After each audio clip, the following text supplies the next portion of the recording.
is Channel 9 Eyewitness News at 11. Heartbreaking news no father should ever receive. His teenage son killed in a tragic crash. Terrible, and it was just the worst thing I've ever went through. Tonight, he's replaying his final moments with his son while investigators piece together the crash that took him away. I know I can't bring you back. Good evening. Thanks for joining us. I'm Sarah Rosario.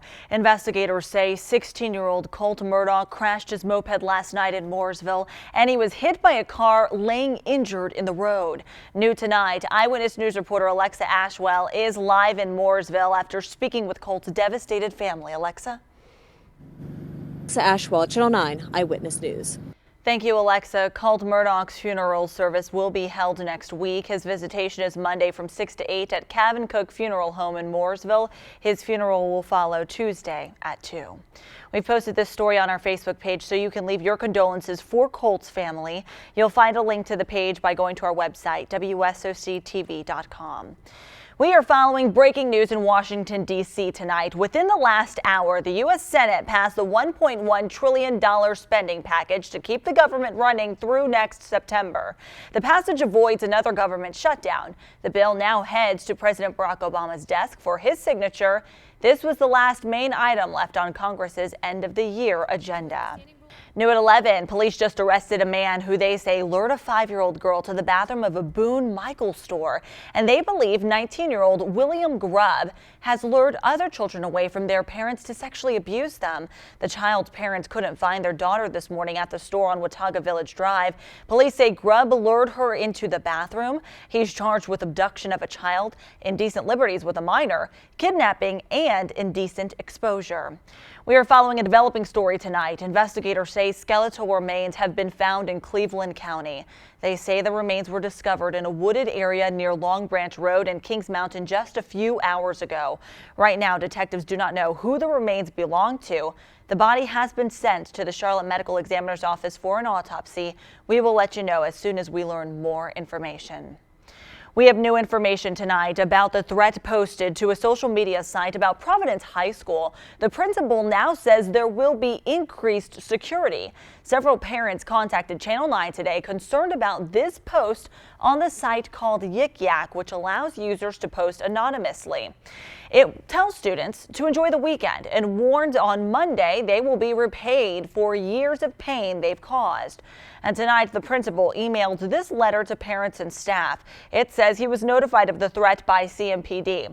Both CMS Police and CMPD are investigating.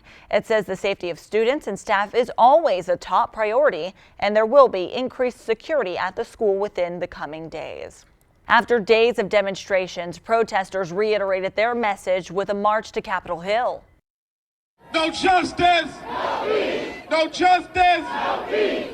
Thousands gathered for the Justice for All march in Washington. The demonstration was filled with familiar messages, including "I Can't Breathe" and "Black Lives Matter." Protesters say it's important for them to be heard. The Charlotte Hornets even joined in the national movement tonight. They wore "I Can't Breathe" t-shirts during warm-ups. The Hornets are only the second NBA team to do this. Right now, NBA Commissioner Adam Silver is not penalizing the players. Newton police say a speeding motorcyclist crashed and died while being pursued by a police officer. They say the officer clocked 28-year-old Timothy Kincaid driving faster than the speed limit on Highway 16 near Burris Road just before 11 last night. The officer started following him, eventually turning on his lights when Kincaid ran a red light. He then lost Kincaid, but realized he had crashed a few intersections later. Kincaid was pronounced dead at the scene.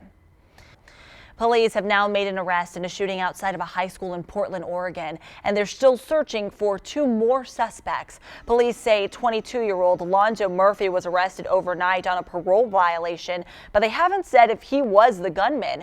3 students were hospitalized after the shooting near Rosemary Anderson High School yesterday. A 16-year-old girl was critically wounded. Police say 2 of the victims have ties to gangs.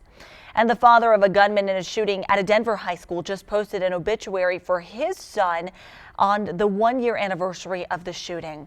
Police say 18-year-old Carl Pearson was targeting his debate coach when he shot 17-year-old Claire Davis. He then turned the gun on himself. His father says he doesn't want to disrespect Davis's family, but wants his son remembered as a good person who lost his way. A candlelight vigil was held for Davis just hours ago. One of the first people to lose his job over the UNC academic scandal is speaking out. Former football coach Butch Davis spoke on ESPN's Outside the Lines. He says he's not to blame. 181 of his players remained eligible with the help of bogus classes. An investigative report claims Davis was well aware of the irregular classes, but Davis says he had no idea about the scam. The Mecklenburg County Sheriff's Office sold Christmas trees to help terminally ill children in Charlotte. The Sheriff's Office teams up with pediatric cancer centers in our area. The money raised through the Christmas tree lot is used to buy food, pay the mortgage, or anything families need while taking care of their loved ones. We need you to come out and buy a Christmas tree to help raise money for these families, to give them an opportunity to spend time with their children, to help them have a good Christmas season. Over the last 14 years, they've raised more than $1 million to help 180 families in need. A community upset after the threat of a lawsuit forcing their annual nativity scene to be moved. They took matters into their own hands. The nativity is an integral part of the Christmas story. The stand they took tonight and how they plan to continue it all the way up to Christmas. Well, we've watched that thermometer swing up and down by 40 degrees today, and that's mainly because it's been so dry. I'll be mapping out when our next rain chance comes next.